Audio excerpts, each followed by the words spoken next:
Rich Eisen show on DirecTV's audience channel after this one, the NFL Network host. And Rich is running the 40 at the Combine again. And the run benefits St. Jude's Children's Research Hospital. And you run the 40, post your video to social media using Run Rich Run and also hashtag St. Jude. The video may be featured on NFL Network. Go to NFL.com/runrichrun to donate. What kind of shape you in, Rich? I'm in the best shape of my career, Dan. What is the strategy in running the 40, and when will you run said 40? I run said 40 Sunday. We air it Monday. And my strategy is I actually train this time around. Susie is, as you know, is my wife, and she's very strident, convincing. For years, she's been telling me to actually train, and I did at Jay Glazer's gym, Unbreakable Performance in Los Angeles. So I've actually trained for it for this first time, and I think I feel good, Dan. Feel good going in. I'm just going to get down on that line and run and hope for the best. Personal best, perhaps? Take it one step at a time. Yeah. I hope so. I feel good. I really do. And it's, raising as much money as we possibly can for St. Jude. So I appreciate you mentioning the link to donate. Didn't Deion Sanders help you with? We have for years. My prior to the charitable aspect of it, my two main concerns were, one, I would get hurt doing it, and two, it would jump the shark. And 1 year to keep it going and switch it up, we had him as Leon Sandcastle run with me, and Deion ran with me backwards for the first 20 yards, running backwards, and he was beating me. And then he turned around and jogged the rest of the way. Backwards, he was stride for stride with me in an afro, running 20 yards. Yeah, so he did that. Is Kyler Murray going to run the 40? You know what? I haven't gotten in the building yet, but it seems like he's not going to throw, which is patently disappointing to everyone with the NFL Network, and I think fans who want to see him throw. And I haven't heard that from him yet, and you're hearing he might be competitive and do it anyway, because it's going to be really awkward for him standing out there in a sweatshirt and his sweatpants while the rest of the players in his group go out there and sling it. And it definitely does run counter to him saying he loves the sport and he doesn't throw it. I'm not going to sit here and say it's going to affect his draft status. I mean, Sam Darnold didn't throw. He went third overall. Andrew Luck didn't throw. I mean, the number of players that didn't throw and still went at the draft position they were hoping for, I've lost track. But, and all it's going to do is also lend to more rumor and more conjecture. And, I'm already hearing right now what that is he clocked in at 207 pounds, which is 22 pounds more than his playing weight. We could see him on the NFL Network today walking to the measurement area, pounding water as he was getting onto the scale. And now the talk already is the reason why he's not throwing is he's never been 207 pounds, and he hasn't thrown at that weight, and they have no idea how that might affect his performance.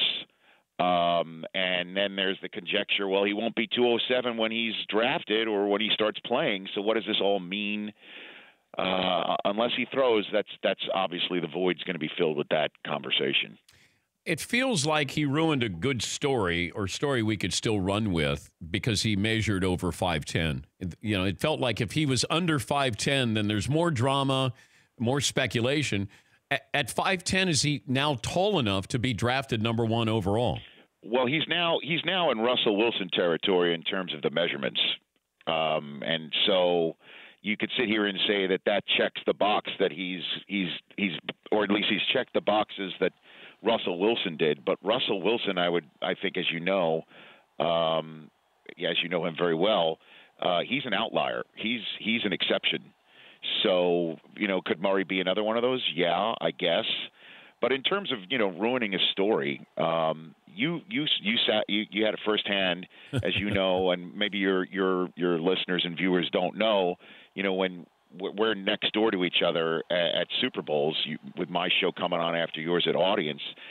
So when you guys have guests on live, we kind of pre-tape them before or after for our show and air it while they're in the building.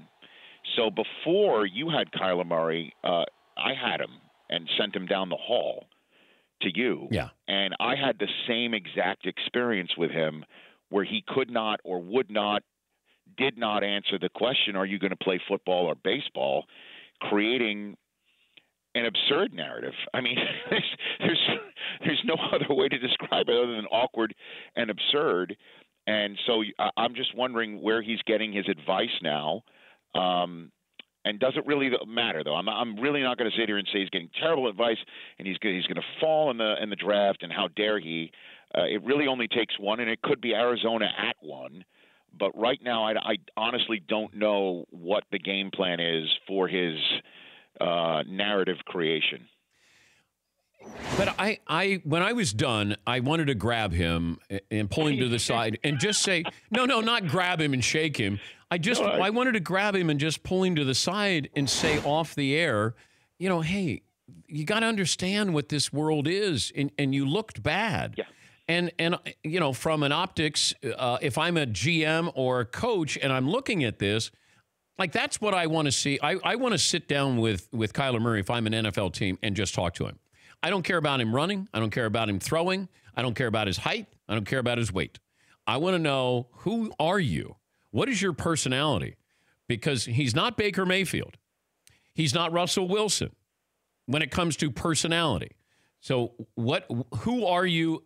What are you, and what do you want to be? Those are the things that I want to know from Kyler Murray before I even consider taking him with the first-round pick. Yeah, and what motivates you? Who's in your ear, and how is that going to affect your play or your approach to your job once we get you in the building? That said, the conversation here is that he is really special and is a unicorn, and at his height, or whatever you want to say about his measurements, he is going to be a major difference maker when he gets in the league. I just don't know if any of that is the Baker Mayfield effect, because they're from the same school. They both won the Heisman. They're from the same system that puts people into the league and obviously can succeed. And I think what everybody is reading into him, and potentially accurately, is that if he is going to be drafted at the top of this draft, then the transformation of the NFL and its offenses and the way that people evaluate talent coming from the collegiate level will officially come out of the 20th century, and the entire league will be all in now on the 5-wide spread, RPO, whatever you want to call it.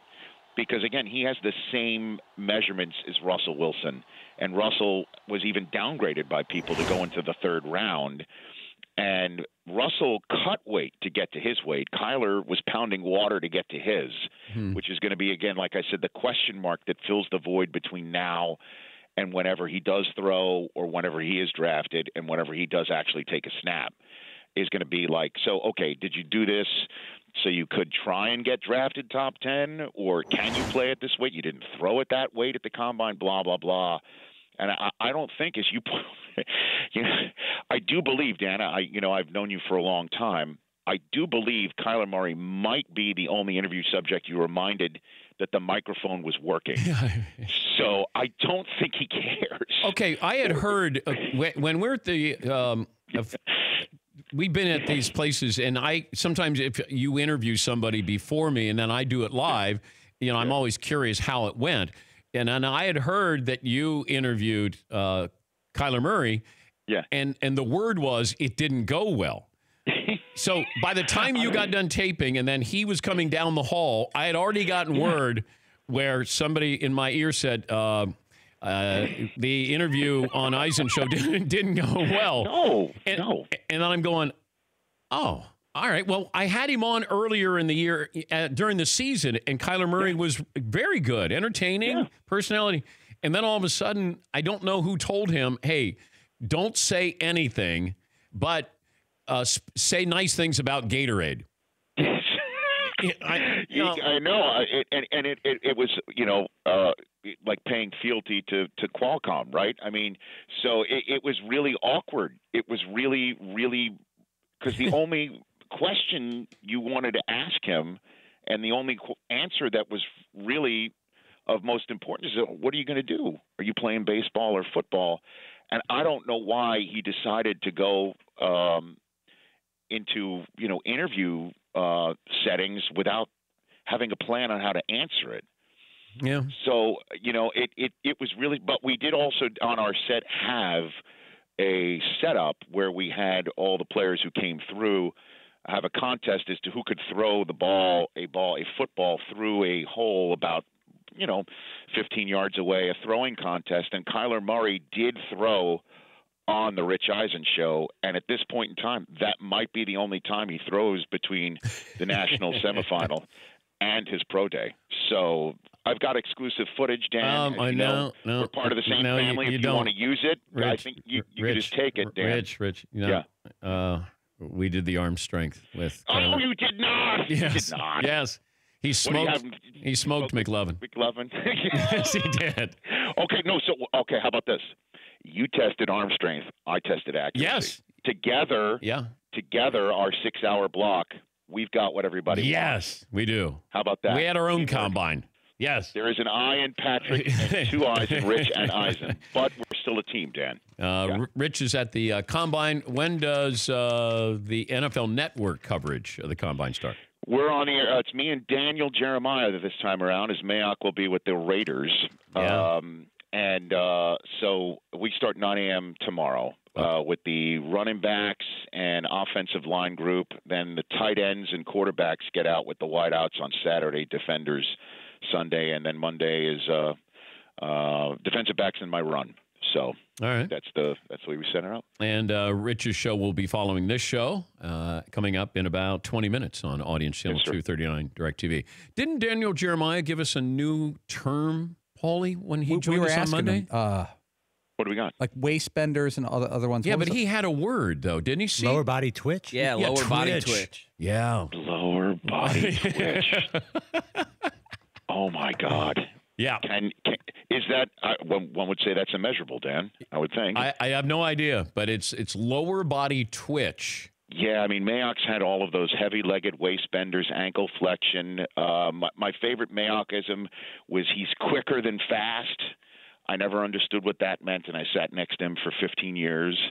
But that's all being brought to the Raiders. It would be unbelievable that Mayock, after all this time, that his first selection could possibly be, and I doubt it, would, even though Gruden did call Derek Carr his franchise quarterback today, and he did not foreknow it like Steve Keim did to Josh Rosen yesterday. Yeah. It would be amazing if Kyler Murray was Mike Mayock's first draft choice as a general manager in the league. That would be unbelievable, but we shall see. Thank you, Rich. Take care, DP. All right, Rich Eisen, NFL Network, and the Rich Eisen Show follows this one coming up at noon Eastern, 9 Pacific. For more Dan Patrick Show, tune to Audience Channel 239 on DirecTV or download the Dan Patrick Show app.